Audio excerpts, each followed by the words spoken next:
Hi, it's me again, and I'm going over Chapter 5, which is called Patterns of Organization. Now, there are some things that are inconsistent in your textbook, and I wanted to go over that with you so that you have a better understanding of the different kinds of patterns you're going to be responsible for. So if you would take your textbooks and open to page 239, where it really starts to describe the patterns of organizations in the textbooks. I'm going to try to move the camera down a little bit so that I can talk and give you the picture at the same time. So the very first one is called simple listing, okay? And let me just move the camera down a little bit so that you might be able to see that better. I guess I really do need some helper here. Okay, we'll just hope that works and that my dog doesn't hit into it. All right, so here it is. Pattern of organization says simple listing. You see I have a Roman numeral 1 right next to it. Well, that means that's really your very, very first pattern, and you are responsible for knowing the pattern of simple listing. And then if you turn to page 240, and you see what's called organization is definition. And I have a line through mine, as you can tell. Definition is really nothing but a list. You get definition with examples, and that's nothing but a list. So rather than learn another different pattern, I've just combined that with list. And then also below that, we come to description.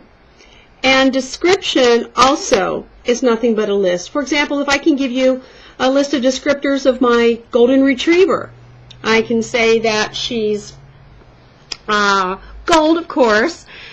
She's 8 years old. She's got a great personality with kids. She's very tolerant. That's nothing but a list, okay? The next one I have, and I have it put in as a 2A. This is a time order or sequence. This means you can never take it out of order. So, for example, the way you would start your car in the morning, that goes through a particular sequence. The one then on the next page, which is on page 242, these are similar. You can keep these. We have comparison, contrast, comparison, and on the other side, we have the combination, comparison, and contrast. I've labeled them 3A, 3B, and 3C. And it makes it just a little easier, I think, to organize for yourself.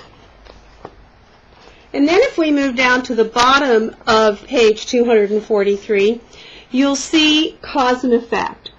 So now I've kind of gone through the 4 particular kinds of patterns of organization, but we do have some more. If you turn to page 244, you'll see they have what's called classification. You can draw a line through that and call it list as well. Right below that, they have addition. Draw a line through that. It's nothing but a list. And then when you come to summary, and summary on the other side, I wrote down any. Your summary is going to take the framework of the pattern of organization that you may have read. So if you're reading an article that's a cause and effect article, that's what it's going to look like when you do a summary. It's going to be written in that manner. If you would be, if you would turn then to page 246, we come to another pattern at the top. This one is dealing with location or spatial order. I've listed that as a 2B because, like time order, you can't really change direction. For example, Canada will always be north of the United States, right? We can't change direction and make Canada go to the south.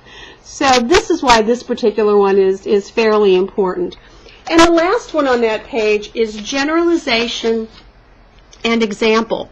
Now, in that one in particular, with generalization and example, I mean, it's nothing but a generalization and a lot of examples, and it's, again, a list. So you can just cross that out.